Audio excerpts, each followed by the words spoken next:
We live in the age of information abundance. You can Google the answer to almost anything instantly.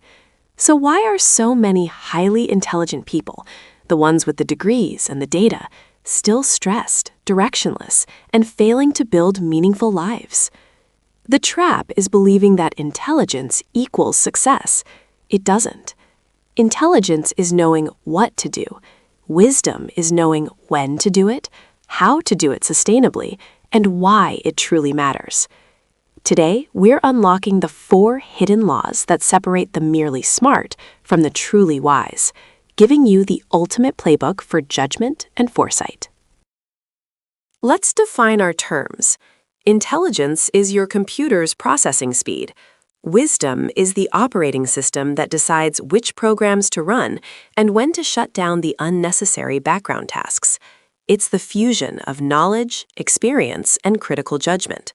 Wisdom is the ability to see patterns, predict outcomes, and choose the optimal path even when the data is incomplete or conflicting.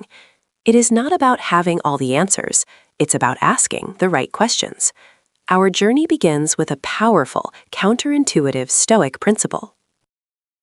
The first law of wisdom is borrowed from Stoicism: practice negative visualization.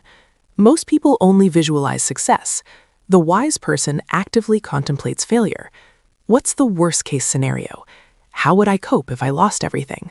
This isn't pessimism, it's mental preparation.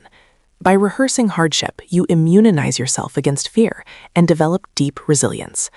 When you realize that the things you fear losing are temporary, you free yourself to fully appreciate right now, transforming anxiety into gratitude. This foresight is priceless. The second law: embrace Socratic humility. I know that I know nothing. The truly smart person is often trapped by the Dunning-Kruger effect, mistaking a shallow understanding for mastery. The wise person operates from a foundation of humility. They actively seek out contradictory evidence. They listen more than they speak, and they understand that every decision is a hypothesis, not a final truth. This humility is the engine of continuous learning.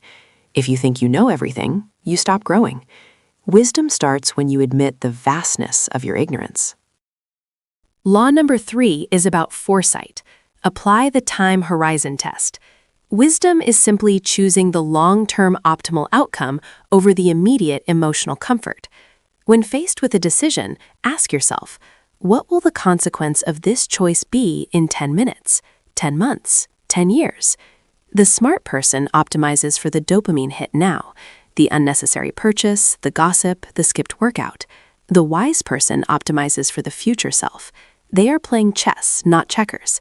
This ability to delay gratification and feel the pain now for the benefit later is the single most powerful predictor of long-term success and contentment.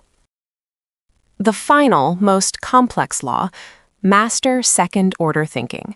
Most people are first-order thinkers. They see a problem and implement the immediate, obvious solution. Example: I need money, so I will take out a high-interest loan. A wise person is a second-order thinker. They ask, if I do X, what are the consequences of those consequences? The loan solves the immediate money problem, first order, but it creates crushing debt and stress in 6 months, second order.